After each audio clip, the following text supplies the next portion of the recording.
speaking of that, most people don't. There's many controversial beliefs when it comes to personally cracking your neck, Yeah. your spine. I mean, myself personally, sometimes when I be stretching or warming up for the game for practice, when I do the tees, or thoracic movement, I sometimes feel one or two cracks, and then with my fingers we will do this or neck, whatever it can be. As a chiropractor, is that good for the body? Is that good for us, or should we leave that to chiropractors to actually help us? Yeah, and pretty much any joint that you can crack, you can. It doesn't matter if you don't, but by cracking a joint, basically what you're doing, you're popping a little gas bubble inside of the joint that has built up within there.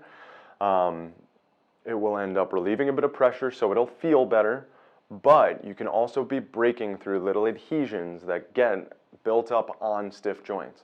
So this whole thing with cracking your knuckles causes arthritis is 100% a myth. It actually can help prevent arthritis, contrary to popular belief.